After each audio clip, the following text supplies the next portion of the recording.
Hello everyone, स्वागत है आप सभी का आज के सेशन में। कैसे हैं आप सभी लोग?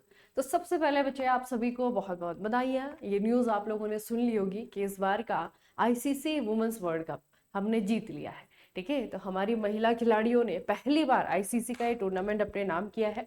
और उसके अलावा कौन से फैक्ट ऐसे हैं जो हमें इस न्यूज़ से रिलेटेड याद रखने हैं, जो एग्जाम में पूछे जा सकते हैं। चलिए देखते हैं। सबसे पहले बच्चे ये याद रखना है कि हमने फाइनल में किसे हराया। हमने साउथ अफ्रीका की टीम को हराया फाइनल में। उसके अलावा सेमीफाइनल में हमने किसे हराया था? हमने हराया था ऑस्ट्रेलिया को, है ना। वो जीत बहुत इंपॉर्टेंट थी हमारे लिए। साउथ अफ्रीका को फाइनल में हराया, ऑस्ट्रेलिया को हमने सेमीफाइनल में हराया था। और उसके अलावा जो है आपकी शेफाली वर्मा, दीप्ति शर्मा, ठीक है, ये वो खिलाड़ी रहे जिन्होंने कि बहुत अच्छा प्रदर्शन किया पूरे टूर्नामेंट में ही, फाइनल मैच में, जिसके कारण जो है हमने ये टूर्नामेंट जीता। अब जब हम ये किसी इस प्रकार के चैंपियनशिप देखते हैं बच्चे, खास करके क्रिकेट में, तो कुछ जो है आपके अवार्ड दिए जाते हैं जो कि खिलाड़ियों को सम्मानित करने के लिए दिए जाते हैं। ठीक है, तो एक तो फाइनल मैच आपका डीवाई पाटिल स्टेडियम में खेला गया, है ना। इसको लेकर के हम बच्चे स्टार्टिंग से ही कुछ ना कुछ न्यूज पढ़ रहे हैं लगातार, है ना। और प्लेयर ऑफ द मैच आपको पूछा जाएगा, तो इसमें जो है आपका सैफ अली वर्मा ने यहाँ पे ऑलराउंडर का रोल प्ले किया। मतलब इन्होंने बहुत अच्छी बैटिंग भी करी, बहुत अच्छी बॉलिंग भी करी, सैफ अली वर्मा, और इनको जो है प्लेयर ऑफ द मैच दिया गया। उसके बाद में पूछा जाएगा प्लेयर ऑफ द टूर्नामेंट, है ना। पूरे टूर्नामेंट में बहुत अच्छा प्रदर्शन करने के लिए इस वर्ल्ड कप में आपका दीप्ति शर्मा, ठीक है, दीप्ति शर्मा रही प्लेयर ऑफ द टूर्नामेंट। और इन्होंने पूरे कंपटीशन में बल्ले और गेंद दोनों से ही जबरदस्त परफॉर्मेंस देकर अहम भूमिका निभाई। दीप्ति ने टूर्नामेंट में सबसे ज्यादा विकेट लेने वाली बॉलर भी ये बनी। इन्होंने 18 विकेट लिए, जिसमें साउथ अफ्रीका के खिलाफ फाइनल में जो 5 विकेट लिए थे वो भी इन्होंने लिए ना। तो ये बच्चे आपका बहुत इंपॉर्टेंट आपका टूर्नामेंट हो जाता है। इसके रिगार्डिंग जो है अभी तक जितनी भी हमने खबरें पढ़ी हैं सारी की सारी बहुत इंपॉर्टेंट है। और अब तो और भी ज्यादा इंपॉर्टेंस इसकी बढ़ गई है क्योंकि भारत ने ही ये टूर्नामेंट अपने नाम कर लिया है। ठीक है, तो बहुत इंपॉर्टेंट जो है इस बार का आईसीसी वुमेन्स वर्ल्ड कप रहा, क्योंकि हमारे लिए तो ये पहला है ना, क्योंकि हमने पहली बार जीता है, हमारे लिए पहला है। अच्छा, अगली न्यूज बची आपकी इंटरनेशनल है। अफगानिस्तान और पाकिस्तान के बीच में हाल ही में 19 अक्टूबर को दोहा में हुए युद्ध विराम समझौते सीज फायर एग्रीमेंट के बाद में तोरखम बॉर्डर, अब ये तोरखम बॉर्डर आपका पूछा जा सकता है। अभी रिसेंटली क्या हुआ, तोरखम बॉर्डर जो है आपका फिर से खोला गया है। ठीक है, अब हालांकि दोनों देशों के बीच में व्यापार जो है अभी भी स्थगित है। ठीक है, दोनों के बीच में अभी ट्रेड नहीं हो रहा है, लेकिन दोनों कंट्री के बॉर्डर में बचे आपको एक बॉर्डर आता है तोरखम बॉर्डर। तो इसका नाम याद रखना, आपको पूछा जाएगा तोरखम बॉर्डर निम्नलिखित में से कौन से दो देशों के बीच में है? तो अफगानिस्तान और पाकिस्तान के बॉर्डर पे जो है आपका तोरखम बॉर्डर है। यह बॉर्डर अफगान शरणार्थियों की आवाजाही के लिए खोला गया है। अब तक पाकिस्तान की स्वदेश वापसी पहल के तहत लगभग 15.6 लाख अफगान जो है वापस घर लौट आए हैं। ठीक है, तो तोरखम बॉर्डर को थोड़ा सा हम नक्शे पे देख लेते हैं एग्जैक्टली है कहाँ पे। अफगानिस्तान और पाकिस्तान दोनों ही बच्चे इंडिया के पड़ोसी देश है। ठीक है, अगर आप देखेंगे ये आपका पाकिस्तान है, ये पाकिस्तान का जो है बॉर्डर है इस तरीके से। ठीक है, पाकिस्तान की कैपिटल इस्लामाबाद, ठीक है, और ये जो है आपका काबुल है। तो काबुल और इस्लामाबाद दोनों को ही अगर आप पैरेलली इस तरीके से मैच करेंगे ना, दोनों के ही जो है आपका पैरेलली यहाँ पे जो बॉर्डर आता है इसे कहता है तोरखम बॉर्डर। ठीक है, ये आपका बच्चे तोरखम बॉर्डर क्रॉसिंग है, जहां से कि अफगानिस्तान के लोग पाकिस्तान और पाकिस्तान के लोग अफगानिस्तान जा सकते हैं। ठीक है, तो इस बॉर्डर को आपको याद रखना है, दो देशों के बीच में है। उसके अलावा तोरखम बॉर्डर ही नहीं बल्कि आपका जो अफगानिस्तान और पाकिस्तान वाला मतलब इन दोनों के बीच में जो बॉर्डर है ये हाईली डिस्प्यूटेड एरिया है बच्चे। मतलब इसमें जो है छोटे छोटे पैचेस ऐसे हैं जो हमेशा जो है तनाव में रहते हैं, स्ट्रेस रहते हैं। तो इसमें से थोड़ा सा मैं आपको दिखा देती हूँ कि क्या क्या चीजें इसमें आपकी हैं। तो ये बॉर्डर ऐसे स्टार्ट होता है, ठीक है, और ये आपका पूरा रेड कलर का जो आपको दिख रहा है ये पूरा का पूरा बॉर्डर है। ठीक है, तो सबसे पहले तो बच्चे आपका तुर्कम बॉर्डर, जैसा हमने यहाँ पे बात की, इस्लामाबाद और काबुल इन दोनों को मिलाने वाली लाइन पे जो है आपको यहाँ पे क्या है, यहाँ पे आपका तुर्कम बॉर्डर है। उसके बाद आप लोगों ने ये भी सुना होगा कि पाकिस्तान अफगानिस्तान के बीच में जो बाउंड्री है वो कौन सी है, लाइन कौन सी है? तो डोरंड लाइन जो है दोनों देशों को अलग करती है। ठीक है, तो ये बच्चे आपके क्या है, कॉन्फ्लिक्टेड जोन है, कह सकते हैं कॉन्फ्लिक्टेड एरियाज है, जहां पे पाकिस्तान और अफगानिस्तान के बीच में बॉर्डर पे तनाव देखने को मिलता है ना। जैसे कि आप ऊपर देखेंगे तो ये पेशावर वाला क्षेत्र है। ठीक है, यहाँ पे जो है अगर आप देखेंगे थोड़ा सा नीचे आएंगे तो यहाँ पे आपका इस्लामाबाद वाला क्षेत्र है। ठीक है, नीचे येलो कलर का आपको दिख रहा है ये आपका वजीरिस्तान है, ये भी आपका हमेशा जो है आपका टेंशन में रहता है। ठीक है, उसके बाद नीचे आएंगे तो यहाँ पे जो है आपका ये लश्कर गांव वाला क्षेत्र है। ठीक है, ये कंधार वाला क्षेत्र है, ये भी जो है आपका टेंशन वाला एरियाज है। तो बेसिकली पूरे डूरन लाइन में बहुत कम ऐसे पैचेस हैं जहां पर कि सेफ है, सिक्योर है, जहां पर कि स्ट्रेस ना हो। ठीक है, तो ये आपको याद रखना है कि डूरन लाइन जो कि अफगानिस्तान और पाकिस्तान को अलग करती है, इन दोनों को सेपरेट करती है, यहीं पे आपका एक क्रॉसिंग है जिसका नाम है तोरकम बॉर्डर क्रॉसिंग। ठीक है, तो इसका नाम याद रखना, अभी रिसेंटली जो है आपका ये दोबारा से खुल दिया गया है। अगली न्यूज बच्चे आपका है, केंद्रीय कृषि मंत्री शिवराज सिंह चौहान ने राष्ट्रीय बीज निगम की अत्याधुनिक बीज प्रसंस्करण और पैकेजिंग इकाई का उद्घाटन पूसा परिसर नई दिल्ली में किया है। यही पूछा जाना है एग्जाम में कि कहां पर किया गया है। क्या है बच्चे, यह है आपका राष्ट्रीय बीज निगम। ठीक है, राष्ट्रीय बीज निगम, इसे इनोग्रेट किया गया है शिवराज सिंह चौहान, इनका नाम याद रखना और काम भी याद रखना। केंद्रीय कृषि मंत्रालय के मंत्री जी हैं ये। ठीक है, तो ये मंत्री जी का नाम याद रखना। नई दिल्ली में जो है बच्चे इन्होंने इस निगम की स्टार्ट किया है और यह नई इकाई नई दिल्ली के पूसा परिसर में स्थापित की गई है। इसे विशेष रूप से सब्जी और फूलों के बीजों के लिए डिजाइन किया गया है। इसकी प्रसंस्करण क्षमता प्रति घंटा 1 टन है, मतलब कि 1 घंटे में जो है आपका 1 टन प्रोसेसिंग कर देगा। ठीक है, तो ये इसकी कैपेसिटी बताई हुई है। इसके साथ ही 5 अन्य एनएससी संयंत्रों का वर्चुअल उद्घाटन किया गया है। कहां कहां पे, ये आपके जो बाकी है, एक बरेली है, धारवाड़ है, हासन है, सूरतगढ़ और रायचूर है। इसकी प्रसंस्करण क्षमता भी प्रत्येक की 4 टन प्रति घंटा है। राष्ट्रीय बीज निगम भारत सरकार के कृषि और किसान कल्याण मंत्रालय के अधीन एक प्रमुख सार्वजनिक क्षेत्र उपक्रम है, यानी कि पीएसयू है। ठीक है, और इसकी स्थापना कब हुई है, 1963 में हुई है। ठीक है, तो ये थोड़ा सा आपको याद रखना है कि राष्ट्रीय बीज निगम की अत्याधुनिक बीज प्रसंस्करण और पैकेजिंग इकाई का उद्घाटन पूसा परिसर यानी कि नई दिल्ली में किया गया है। ठीक है, तो एक तो बच्चे फिजिकल जो है इनॉग्रेशन हुआ है, बाकी और भी आपकी यूनिट खुली है, उनकी कैपेसिटी थोड़ी सी कम है, लेकिन जो आपका ये पूसा नई दिल्ली वाला है, ये सबसे ज्यादा जो है आपकी कैपेसिटी वाला है, इसकी जो क्षमता है वो सबसे ज्यादा है ना। ये देखिए आपका कितना है, प्रति घंटा 1 टन। ठीक है, प्रति घंटा 1 टन है। तो ये बच्चे आपको क्या रखना है, याद रखना है। अगली न्यूज देखिए, कितनी इंटरेस्टिंग न्यूज है। अक्टूबर 2025 में ऑनलाइन शब्दकोश डिक्शनरी.com ने 67, वैसे हम 67 कहते हैं ना, लेकिन ये जो है बच्चे 67 पढ़ा जा रहा है। ठीक है, 67, ये जो 67 है इसे वर्ड ऑफ द ईयर घोषित किया गया है।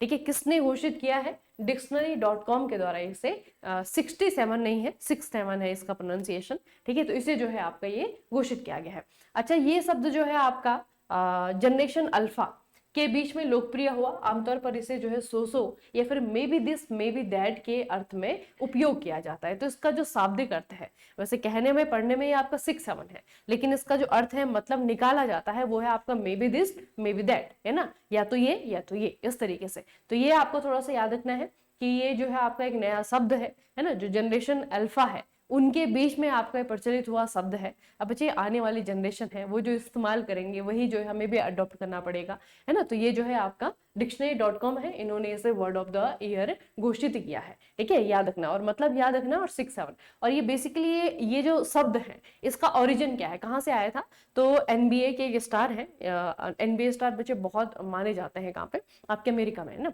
एनबीए यानी कि जो यहाँ पे बास्केटबॉल प्लेयर है, तो जो एनबीए के स्टार है लामेलो बॉल, ठीक है, इनका जो है एक बास्केटबॉल का वीडियो आया था, वहां पे जो है 67 शब्द का पहली बार इस्तेमाल हुआ था। उसके बाद जो है काफी ज्यादा चर्चाओं में आपका ये है। ठीक है, इसके कारण, इसके कह सकते हैं कि यूजेस के कारण ना, कोई भी शब्द जो है आपका तभी चर्चाओं में आता है, तभी जो है आपका नोटिस किया जाता है जब उसका इस्तेमाल बहुत ज्यादा होता है। तो 67 इसका मतलब याद रखना, और इसे जो है डिक्शनरी और .com के द्वारा वर्ड ऑफ द ईयर घोषित किया गया है। ठीक है, अगला बचे, उज्बेकिस्तान के समरकंद में आयोजित अपने 43 महाअधिवेशन के दौरान यूनेस्को ने उत्तर प्रदेश की राजधानी लखनऊ को आधिकारिक तौर पर पाक कला श्रेणी के अंतर्गत अपनी रचनात्मक शहरों की सूची में शामिल कर लिया है। ठीक है, यूनेस्को की जो क्रिएटिव सिटी की लिस्ट है, उस क्रिएटिव सिटी की लिस्ट में आपका ये लखनऊ जो है आपका शामिल हो गया है। ठीक है, तो याद रखेंगे, लखनऊ जो है क्रिएटिव सिटी की लिस्ट में शामिल हो गया है, किसकी, यूनेस्को की। अगली न्यूज बच्चे आपकी है, खगोल विदों ने पृथ्वी से लगभग 18-20 प्रकाश वर्ष दूर नए सुपर अर्थ ग्रह की खोज की है, और इसका नाम रखा गया है GJ251c। ठीक है, नाम याद रखेंगे, GJ251c। आपको पूछा जाएगा है क्या। ठीक है, तो GJ251c ये जो है एक नई पृथ्वी है, पृथ्वी से बहुत दूर, पृथ्वी के जैसे ही एक सुपर अर्थ है। ठीक है, एक सुपर अर्थ है, ग्रह है, और इसकी खोज की गई है। सुपर अर्थ की श्रेणी में इसे रखा गया है, यानी यह ग्रह पृथ्वी से बड़ा लेकिन नेपच्यून जैसे गैस दानवों से छोटा है। यह ग्रह पृथ्वी से लगभग 4 गुना अधिक विशाल है। यूएसए के पेन स्टेट यूनिवर्सिटी के वैज्ञानिकों के नेतृत्व में टीम ने उच्च सटीकता वाले स्पेक्ट्रोस्कोपिक तरीकों का इस्तेमाल करके इस ग्रह की पुष्टि की है। प्रारंभिक आंकड़ों के अनुसार ये पृथ्वी के लगभग 4 गुना अधिक द्रव्यमान वाला है और संभवतः ये जो है आपका रॉकी है, यानी कि पथरीला है। ठीक है, तो याद रखना बच्चे, ये आपका जो है सुपर अर्थ ग्रह की खोज की गई है और इसका नाम क्या है, GJ251c। ठीक है, अमेरिका के साइंटिस्ट के द्वारा इसे खोजा गया है। उसके अलावा यहाँ पे स्टार्टिंग में लिखा हुआ है कि खगोल विद्वानों पृथ्वी से लगभग 18 से 20 प्रकाश वर्ष दूर। तो ये जो प्रकाश वर्ष है ये यूनिट है बच्चे, ये डिस्टेंस के लिए इस्तेमाल की जाती है। ठीक है, जितने भी हमारे एस्ट्रोनॉमिकल बॉडीज हैं, ठीक है, खगोलीय पिंड है, वो एक दूसरे से कितने दूर हैं उसके लिए प्रकाश वर्ष का इस्तेमाल किया जाता है। और एक प्रकाश वर्ष में 1 लाइट ईयर में लगभग जो है 9.46 ट्रिलियन किलोमीटर के बराबर होता है। ठीक है, तो इसका मतलब क्या है कि जो आपका GJ251c है ये हमारी आकाशगंगा के पड़ोसी क्षेत्र में स्थित है। मतलब कि हमारी जो आकाशगंगा है ना, मिल्की वे, उससे जो है आपका ये बाहर है। ठीक है, तो ये आपको बच्चे याद रखना है, इसका नाम है आपका GJ251c।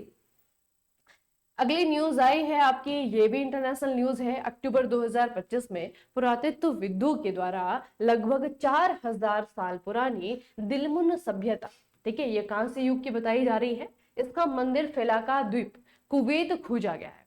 फेलाका द्वीप कुवैत में खोजा गया है। ठीक है, तो इसका बच्चे थोड़ा सा याद रखना, ये है आपका दुलमुन सभ्यता। दिलमुन सभ्यता, जिस तरीके से हम इंडिया के परिप्रेक्ष्य में पढ़ते हैं इंडस वैली सिविलाइजेशन, है ना, हड़प्पा की सभ्यता कह देते हैं, सिंधु घाटी की सभ्यता हम कह देते हैं। ठीक है, तो उसके जो रिमेन्स है वो आज तक जो है ढूंढे जा रहे हैं और आज तक वो मिलते रहते हैं, उसकी न्यूज हम कहीं ना कहीं पढ़ते रहते हैं। उसी तरीके से बच्चे आपकी यहाँ पे कुवैत में एक सभ्यता हुई करती थी, इसका नाम है दिलमुन सभ्यता। तो उसी के जो है रिमेन्स आपके मिले हैं। ठीक है, ये फिलाका द्वीप जगह का नाम है, कुवैत में यहाँ पे मिले हैं। तो थोड़ा सा इसके बारे में हम देख लेते हैं कि क्या क्या पूछा जा सकता है। सबसे पहले ये है कहाँ पे, तो यहाँ पे एक द्वीप है बच्चे, फेलाका नाम से, कुवैत के ही अंडर में आता है ये। ठीक है, और पर्शियन गल्फ में, यहाँ पे जो फारस की खाड़ी है ना वहां पे लोकेटेड ना, वहां पे इसके रिमेन्स मिले हैं। ठीक है, कितने साल पहले के बताया जा रहा है, तो लगभग जब आपकी ब्रॉन्ज एज, ब्रॉन्ज यानी कि कांस्य युग चलता था, यानी कि 4000 साल पहले, तब का ये बताया जा रहा है।